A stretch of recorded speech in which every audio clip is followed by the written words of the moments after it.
Chapter 13 of Divers Women by Pansy and Mrs. C. M. Livingston. Recording is in the public domain. Faith and Gasoline. Mrs. Faith Vincent was crying. There was no denying it, veritable tears were in her eyes and on her cheeks all the time she was bathing the plump limbs of her baby and robing her in dainty garments of flannel and embroidery. Then she struggled through the notes of a sad lullaby, and now the long lashes lay quietly on the pretty cheek, and the fair young mamma was free to lay her head on the side of the crib and indulge in a good cry. The clue to all this trouble was condensed in a sentence that the young husband let fall just as he left for his business a few moments before. "I see no other way, my dear. You will be obliged to take baby and go to Uncle Joshua's for the summer. The extreme heat will come on now very soon, and then neither you nor Daisy will be able to endure it in this room." Now that would not be a very appalling statement to make to most wives, that they must pack up and get out of the hot dusty city to a farmhouse in the country, even though they did leave their husbands sweltering behind, but there were several points to be taken into consideration in this case. In the first place, Mr. and Mrs. Vincent had not yet learned how to maintain a separate existence. Life apart from each other was a tame, spiritless thing, simply to be endured, not enjoyed. Then, too, Uncle Joshua's home was not a paradise, although he and Aunt Patty were kind and pleasant. Faith had vivid memories of a few weeks spent there soon after her marriage. They lived on their farm, two simple-minded old people, spending the evening of their lives in quiet happiness; but the place was dreary, remote from any town or neighbours. She had found it pleasant when her husband was with her, and the two took long rambles, or spent the day under the trees, reading and talking, but how could she endure it alone? Rising with the birds to an early breakfast, then an interminable day stretching before her, the long afternoon of silence broken only by the click of Aunt Patty's knitting needles, the ticking of the old clock, and the hum of the bees; for these old people had lived too long in quiet in these silent hills to make much conversation. She could not see herself going through the same monotonous round as each long day dragged its slow length, while miles stretched between her and her beloved, toiling on in the distant city. The dreary separation, that was the hard part of it after all. It was just 2 years since Frank Vincent brought home his bride. He had succeeded in securing rooms in a pleasant boarding house in one of the wide, airy streets of the city. He felt justified in going to the utmost of his means in providing an attractive home, for his Faith had been delicately reared by a wealthy uncle who had frowned upon the love making of the young bookkeeper, handsome, intelligent, and with unblemished reputation though he was, and held a good position in one of the largest and oldest firms in the city. The uncle had more ambitious plans for his favourite niece. He did not forbid the marriage, but gave Faith to understand that if she persisted in marrying a poor man, when a good half-million awaited her acceptance, she did it at her own peril, not a penny of his should go to eke out the scanty living of a poor clerk. The end of it all was a quiet wedding one morning in her uncle's parlour, and a hasty flitting away of the young couple, away from ominous looks and cold politeness, out into their own bright world, where no dark shadows in the shape of grim mercenary uncles should ever cross their path. It was not without many misgivings that the young husband conducted his wife to her apartments, for neat and pretty though they were in marked contrast with the roomy, elegant mansion where she had spent her life, and so was the noisy dusty city with the beautiful, quiet old town where trees and flowers and birds and pure air and room to breathe in made existence doubly delightful. The anxiety was needless. Never was child more pleased with playhouse than the young bride with her new home. Life glided peacefully on for many months. Then the clouds began to gather in the sky of the financial world. Business men were anxious, and retrenchment was the order of the day. Among others to draw in sail was the well-established firm whom Mr. Vincent had served for many years. The salaries of their employees were cut down, in some instances to a mere pittance. Upon none did the blow fall more heavily than these two inexperienced ones who had made no provision for any such change in their affairs. They were dismayed. Mr. Vincent tried in vain to secure some more lucrative position, but he soon began to feel that he was most fortunate in such times to have any assured income. The outgo was greater than the income, and it was plain that they must seek a less expensive home. They made many trips to the suburbs in the hope of obtaining board at a price that would be within their means, in some pleasant rural home, but no such home opened its doors. Evidently the dwellers in the suburbs, when they did take boarders, meant to make it pay. Then they searched the papers and read all the advertisements under the head of boarding within the city. They climbed long flights of stairs, and interviewed landladies, and looked at rooms with the customary faded carpets and shabby wallpaper and musty smell, in narrow streets withal, that seemed to Faith like prisons. In vain they tried to make their tastes and their purse agree. They had to come to it, a third-story room, faded carpet, shabby paper, and hard bed. It was a great change, especially when they descended 3 dark stairways into a comfortless basement dining room, and were served with sour bread and strong butter, muddy coffee, and tough steak. It tried their fortitude sometimes severely, but they were young and brave. They had each other and dear little Daisy. That was almost enough for this world. One can't have everything, so Faith stirred the fire and put a bright spread on the bare table, and another bit of bright colour on the wooden rocking chair, so that if they had not been forced to live by eating, things would not have been so bad after all.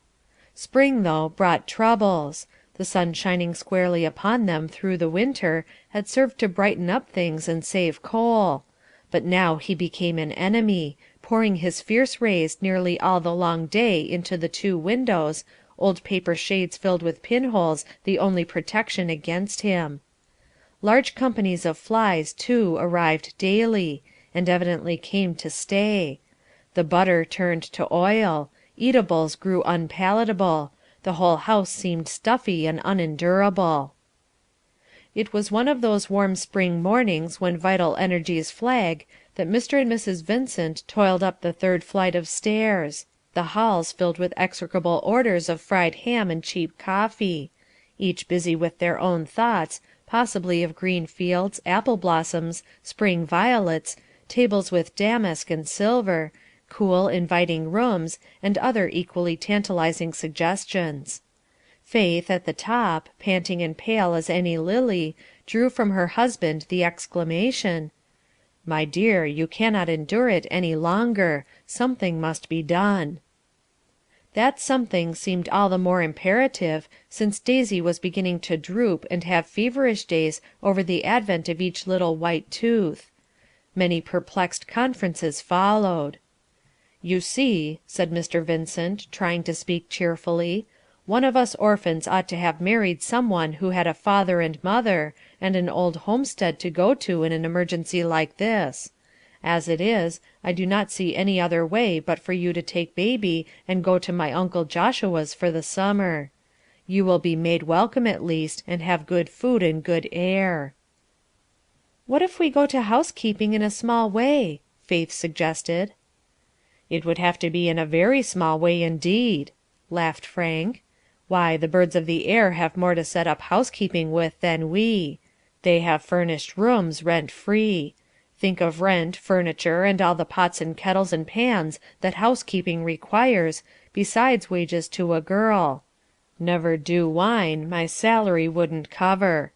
I have often heard people say it was much cheaper to board than to keep house."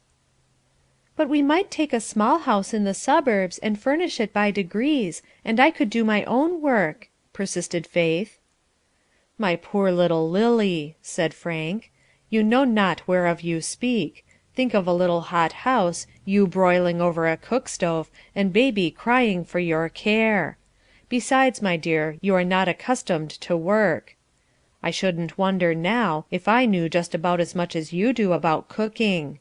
I think I can see you with blistered fingers and aching head, studying cook books. No, Faith, we shall be obliged to live in two places this summer, I fear.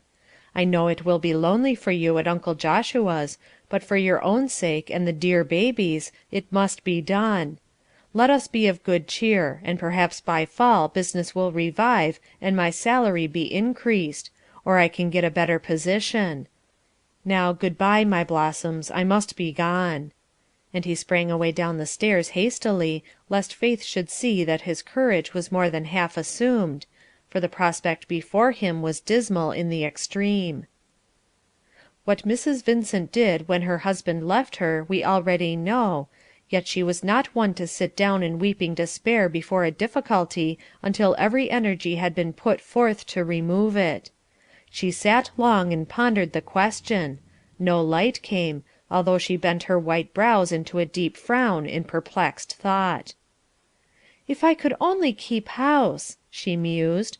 "Frank imagines I know nothing of cooking.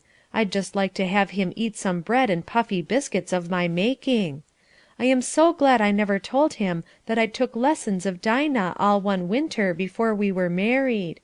I'll surprise that boy some day with my knowledge. If it were not for the horrid heat of the cook stove, I know I could keep house nicely, and save money too, I dare say. But my head never would endure a hot kitchen, I suppose." Just here the clock chimed out 10, reminding Faith of an engagement at the dressmaker's.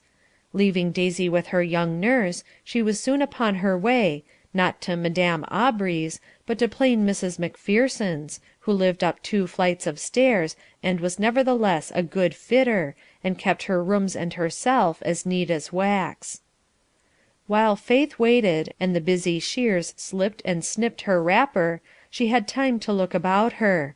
The rooms wore such a pleasant, homelike air. They were cool and comfortable looking, and not a fly to be seen. Faith, reared to the finest and best of everything, now looked with almost covetous eyes on this poor, plain home. "What a cosy place you have here, Mrs. Macpherson," she said, and she wearily leaned her head back in the comfortable old rocking chair, newly covered with chintz. "It is so nice, I would like to stay." Mrs. Macpherson glanced up in surprise, the tones were such tired, sad ones. She noticed for the first time the dark rings under Faith's eyes, and the eyes themselves looked suspiciously red. Her motherly heart went out to the poor young thing straightway. "Something troubles you, child," she said, "or you don't feel well. Can't I help you?" The tender tones almost made the tears come anew, and Faith, contrary to her reticent nature, found herself telling kind-hearted Mrs. Macpherson just what did trouble her. "Poor dear!" Mrs. Macpherson said, "that is hard. If I can't help you, I know one who can. Why don't you go straight to the dear Lord and tell him all about it? You see everything is at his disposal. You know the way to him, don't you?" Faith nodded assent, and then said despairingly, "It never occurred to me that God would condescend to think about the small affairs of our everyday life." "But, Mrs. Vincent, you surely read in the Word how he numbers the hairs of our heads, and he says himself if he gives thought to such little things as lilies and grass, he'll surely look after us. Doesn't the Good Shepherd care when the sheep are worried? Indeed he does. Would you stay upstairs when you heard your dear baby crying? Oh, but you'd run fast to her. He says himself that he is our Father, and we are his children, and is he going to stay away off up in heaven and not care about our everyday troubles? No, just you tell him, and believe that he'll help you in some way, and he surely will. You see I can tell all about this because I've proved it. I know it is so, and it's not every minister that knows that. We had a real young minister to preach for us last Sunday. He preached about God's care for his people, and I just thought to myself, if you had ever been in a real tight place, my lad, and the Lord had come and helped you out, you wouldn't be standing there reading off pretty sounding words to us. You'd just tell it to us, hearty like, as if you meant it. But here I am, going on just like a clock. I beg your pardon, Mrs. Vincent." "Go on, Mrs. Macpherson," said Faith. "I love to hear you talk. Tell me how you came to feel so sure about things. I need to know. I am wrongly called Faith, for I have scarcely any."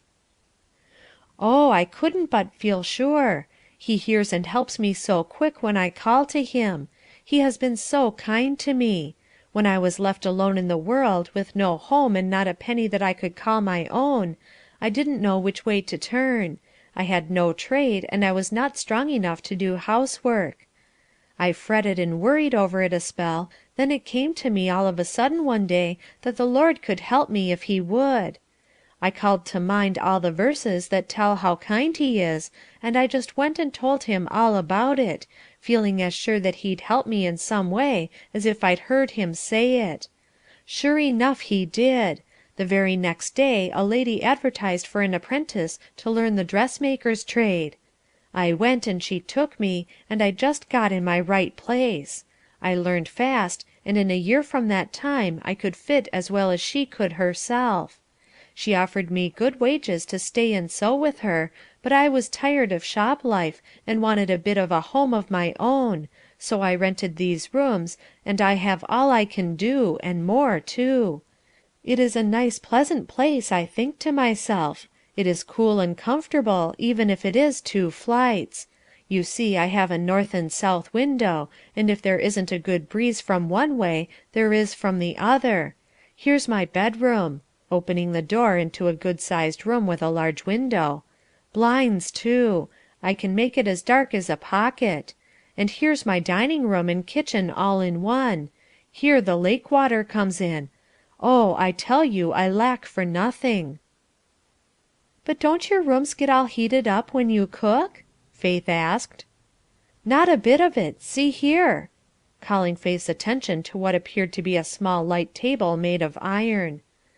"This is a gasoline stove, and the man that invented it ought to have every woman that owns one blessing him as long as he lives, for it's a jewel," and Mrs. Macpherson turned a screw, and the flame flickered and glowed in one of the burners like a bright star. "Here's my fire all made, pretty soon I shall cook my dinner.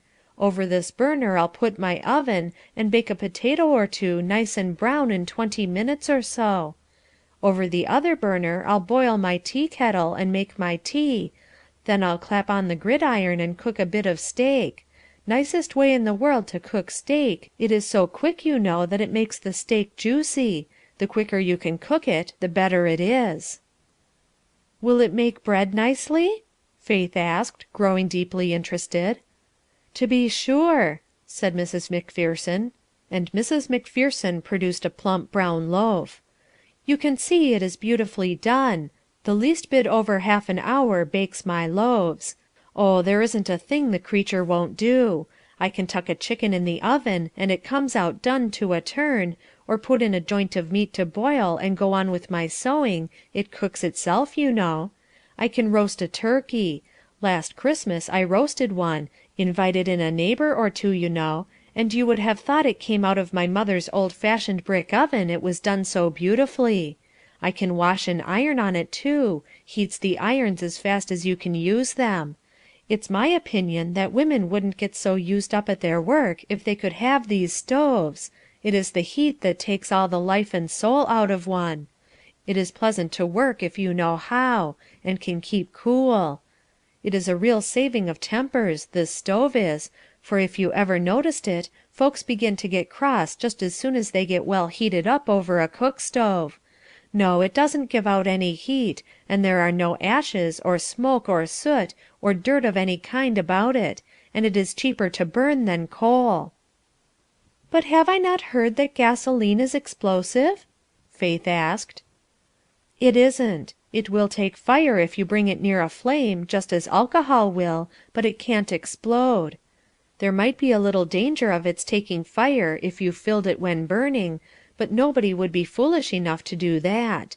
I meant to tell you that this little stove is another proof to me that our Father pities us in our little troubles and helps us. I used to have an iron cook stove, and even with my little work it would heat up everything so.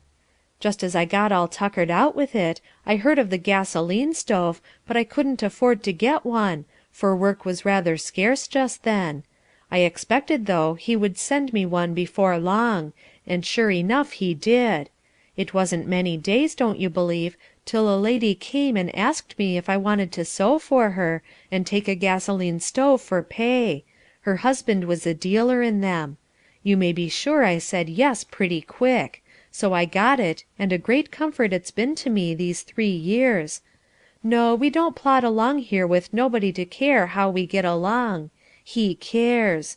I believe he thought about me and sent me the stove, and I always shall." "Well, good bye, Mrs. Macpherson," said Faith. "I am truly obliged to you. You have cheered and helped me. I think I shall have more trust hereafter, and who knows but I shall set up housekeeping with a gasoline stove," she added, laughingly. "Dear heart, I wish you might." Mrs. Vincent walked home with an idea in her head and a light in her eye that were not there when she started. Trust a woman for doing what she wants to. It did not take Faith long to lay a plan, and by the time she reached home a plan lay fair and clear before her. Once in her room she sat down and mentally inventoried her possessions. She went to her trunk and brought out her jewellery. They made a goodly array, all the birthday and holiday gifts of many years, several of them quite costly. She hesitated a little over a beautiful watch and chain, but finally laid them with the others, a fair offering at the shrine of love, retaining only a plain gold pin and the rings her husband gave her. When baby took her afternoon nap, Faith gathered up her rings and pins and earrings and bracelets and chains and the other tinkling ornaments, made them into a package, and went with a resolute look in her eyes to Mr. Seymour's, one of the largest jewelry stores in the city.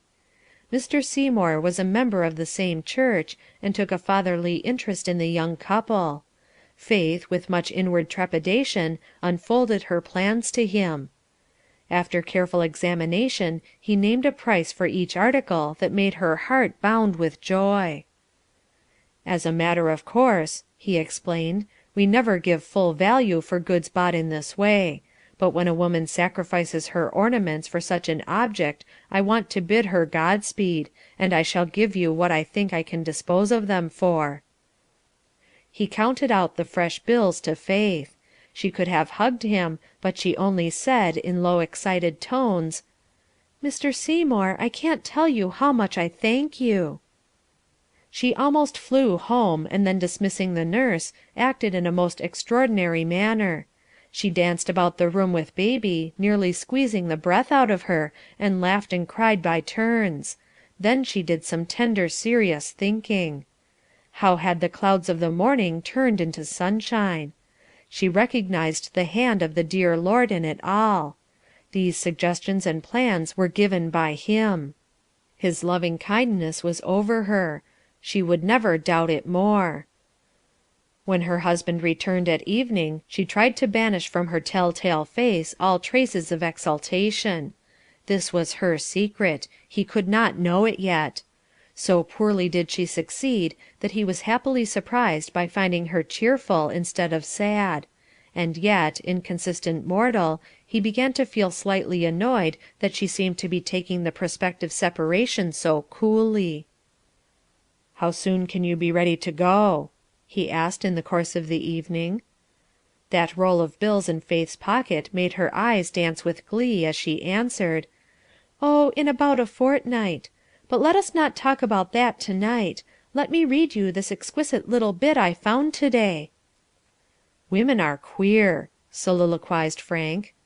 "I don't believe Faith is going to feel our first separation as much as I shall myself." Faith studied the daily newspapers diligently for a few days. To rent was always the subject.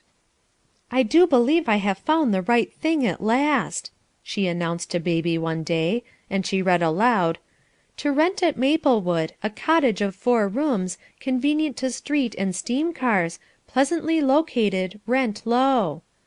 Another hurried consultation with the paper disclosed the fact that a train for Maplewood left in an hour. Baby was put to sleep to a hurried tune, and Faith had just time enough to reach the train. Maplewood proved to be a pretty little suburb 4 miles out. It was rather new, so that it seemed quite like being in the country. Green fields and hills stretched away on either side, and the one broad, quiet avenue was shaded with maples, grand old forest trees. It looked like paradise to Faith. She soon found the cottage, a lovely nest of white and green glimmering through the trees, the smooth lawn gay with daffodils and crocuses. Vines clambered over the porch, and the sweet breath of lilies and violets distilled subtle perfume on the spring air. She stood on the porch almost afraid to ring, lest she should hear that the house was rented yesterday. But no, it was to be had, and the nice old lady who owned it wanted to rent it and take up her abode with her daughter, was just as much delighted as Faith. So eager and enthusiastic a tenant was not found every day. The 4 pretty rooms, parlours, bedroom, dining room, and kitchen, exactly suited. A bargain was soon concluded, and Faith on a homeward train, congratulating herself on the success of a part of her plan. Many visits were made during the next few days to furniture, carpet, and china stores. One would have supposed, at the least, that Mrs. Vincent was furnishing a hotel; but it is no easy matter to take fine tastes and a small purse and make both ends meet. The purchases were all made at last, first and foremost the gasoline stove; then the pretty light carpets, the matting, the neat furniture, some cheap white muslin curtains for the windows, and a small store of china. The young housekeeper bought carefully; there was nothing for mere show, but when it was all arranged in the little house, and Faith's pictures hung on the white walls, there was nothing to be desired in the way of beauty or comfort; that is, in the estimation of those most nearly concerned. Meanwhile Faith had kept her secret well, going to and fro to the cottage, busy and happy as any other robin in springtime preparing her nest. The nest was all finished now, and Faith stood one afternoon in her kitchen door, taking a critical and comprehensive view of the whole, then turning with great satisfaction to survey the kitchen. It was a mite of a room, but Faith was very proud of it. This was to be her workshop. Here cooking was to be carried on as a fine art. No ruthless Biddy should soil the purity of her new pine table, or tread out the grey matting on the floor. She took a last peep into the china closet, looked lovingly at a row of tin dishes new and shining, bestowed admiring glances at the gasoline stove, the presiding genius of the whole, then she opened the outside door into an old-fashioned garden, filled with lilacs and roses, and pinks and southernwood, and all spicy plants and fragrant herbs. She sat down to rest a few minutes. She had accomplished such wonders to-day. Daisy had been left for the day in the care of a kind old lady, and Faith, hiring a woman to help her a few hours, had been hard at work. There was a stone jar filled with golden brown loaves of delicious bread, another jar with cake light as down, a tempting bit of roast lamb sat in the refrigerator. All was in readiness for to-morrow, when the grand secret would be revealed. Faith felt so happy and satisfied. She had tried and proved the stove; it was all that it was represented to be. There was assuredly nothing now in the way of a home together in the country. "Will you not come home early and let us take a little trip on the street car out into the country?" Faith asked her husband next morning. "Yes, indeed," he answered, sighing. "I must make the most of my family now. Only 3 days more left, I believe." The unsuspecting man little thought that all his worldly possessions were not long after on the way to Maplewood, and that his wife waited impatiently to take him there too. "Now you are out on my invitation, you and baby," Faith said, as they alighted from the car at Maplewood. "You are to ask no questions, but do as you are told." She led the way up the pleasant street, her husband following in silent wonder as she passed up the walk, turned the key of the cottage door, invited him to come in and be seated, while she passed on into the next room. A few moments, and then a door swung open, revealing that cool, darkened dining room, and Faith, with ill-concealed triumph in the tones, said, "Please walk out to tea, my dear. I'm sure you must be hungry by this time." He saw as through a mist the white table arranged with exquisite neatness and care, decked with flowers and spread with angels fair, he almost thought, for he turned to Faith a bewildered look, as he said, "Where are we? Is this heaven? Tell me quick." What a merry tea table it was! How they talked and laughed and almost cried by turns! And even baby seemed to realize that some great event had happened, and laughed and crowed appropriately. After tea, when they talked it all over, Frank said, "Who but you would have thought of all this? How happy we shall be here, and I owe it all to you." "You forget Mrs. Macpherson," Faith said. "Yes, and the gasoline stove. But for that it seems this could not have been accomplished," said her husband. "We both forget the dear Father in heaven," Faith said in reverent tones, "that we owe everything to him alone." By a mutual impulse they knelt down, and the husband, in a few words of prayer, consecrated this new home to the Lord, and themselves anew to his service, thereby feeling added dignity and joy in his manhood, now that "he was a priest in his own house" indeed. So the months go on in peace and joy. Faith sings at her work, and baby plays in the garden, and Frank Vincent thinks there is but just one woman in the whole world that knows how to cook. The plan failed in no particular. The magical stove has proved itself a most efficient servant, and moreover, Faith manages to lay aside a snug sum every week. Chapter 14